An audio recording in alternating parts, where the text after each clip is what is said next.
Hi friends, तो हम फिर से आ गए हैं आपके लिए एक वीडियो लेकर के एसआईआर फॉर्म की जानकारी के लिए। तो जैसा कि हमें जनरली पता है, हमको ये डिटेल भर लेनी है। यहाँ जन्म तिथि आ जाएगी, यहाँ आधार नंबर आ जाएगा, यहाँ मोबाइल नंबर आ जाएगा और यहाँ वोटर के पिताजी का नाम आ जाएगा। यहाँ उनका एपिक नंबर आ जाएगा, अगर है, नहीं है तो इसको ब्लैंक छोड़ देंगे। यहाँ पर उनकी माताजी का नाम आ जाएगा, माताजी का एपिक नंबर, नहीं है तो खाली छोड़ देंगे।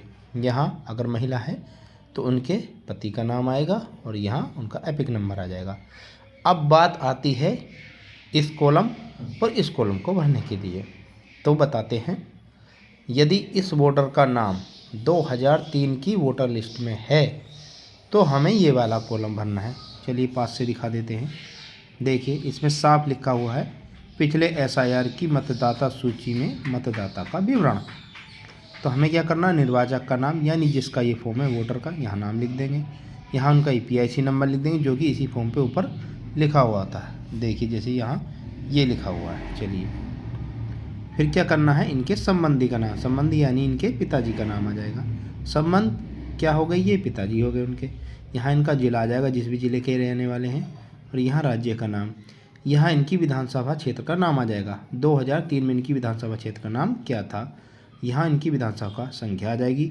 मान लीजिए 2003 में इनकी विधान संख्या 10 थी तो यहाँ 10 भर देंगे। इनकी भाग संख्या यानी बूथ नंबर इनका क्या था, तो बूथ नंबर यहाँ पर भर देंगे। मान लीजिए इनका बूथ नंबर उस टाइम पे 15 था तो यहाँ 15 लिख देंगे। और यहाँ क्रम संख्या यानी इनकी वोट संख्या क्या थी उस टाइम पे, मान लीजिए इनकी वोट संख्या 110 थी तो यहाँ 110 भर देंगे। तो इस तरीके से ये हमें ये वाला कॉलम भर दिया जाता है। अगर किसी मतदाता का विवरण 2003 की सूची में नहीं मिलता है तो उस स्थिति में हमें ये वाला कॉलम भरना है। ये बहुत महत्वपूर्ण है, इसको जान लेते हैं। तो हमें क्या करना है, देखिए साफ साफ यहाँ लिखा है, पिछले कॉलम में दिए गए संबंधी का विवरण, यानी पिछले कॉलम में संबंधी कौन हो गए, इस वोटर के पिता, जिनका विवरण हमने यहाँ भरा है। तो इनके पिता का नाम आ जाएगा पिछले एसआईआर के अनुसार, यानी 2003 की वोटर लिस्ट के अनुसार। तो यहाँ इनके पिताजी का नाम आ गया, यहाँ उनका इपिक नंबर आ जाएगा। यहाँ संबंधी यानी इस वोटर के दादाजी का नाम यहाँ आ जाएगा।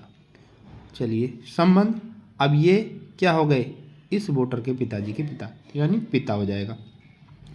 अब फिर से वही बात है, जिला यानी ये किस जिले के निवासी थे उस टाइम पे, यहाँ जिला लिख दिया जाएगा। राज्य का नाम, सीधी सीधी बात है, अगर ये उत्तर प्रदेश का है तो उत्तर प्रदेश के रहने वाले होंगे, भले ही किसी ज़िले में हो। विधानसभा क्षेत्र का नाम, उस समय इनकी विधानसभा क्या लगती थी, उस क्षेत्र का नाम क्या था। विधानसभा क्षेत्र की संख्या, यानी मान लीजिए उस समय इनकी विधानसभा क्षेत्र संख्या थी 5 तो यहाँ 5 लिख दिया जाएगा। भाग संख्या, अगर उस समय इनकी भाग संख्या 15 थी, यहाँ 15 लिख दिया जाएगा। क्रम संख्या पर आ जाता है वोट संख्या, वोटर संख्या क्या है। मान लीजिए उस समय इनकी वोटर संख्या 215 थी तो यहाँ 215 लिख देंगे। इस प्रकार से इस फॉर्म को भरकर हम तैयार कर लेंगे। अब उसके लिए हमें आगे क्या काम करना है, तो यहाँ वोटर का साइन करा लेंगे, तारीख डलवा लेंगे और यहाँ बीएलओ साहब अपने साइन कर देंगे। तो ये फॉर्म इस तरीके से हमारा कंप्लीट हो जाता है। उसके बाद फिर इसको हम फॉर्म को अपलोड करेंगे। अपलोड करने के लिए हमें क्या करना होगा, हम अपना एप्लीकेशन खोल लेंगे और उसमें एसआईआर वाले कॉलम में जा कर के हम इस फॉर्म को अपलोड कर देंगे। तो फ्रेंड्स हमें बताएं यह जानकारी आपको कैसी लगी, कमेंट करके बताएं। हमारे चैनल को लाइक, शेयर और सब्सक्राइब करें। थैंक यू, धन्यवाद।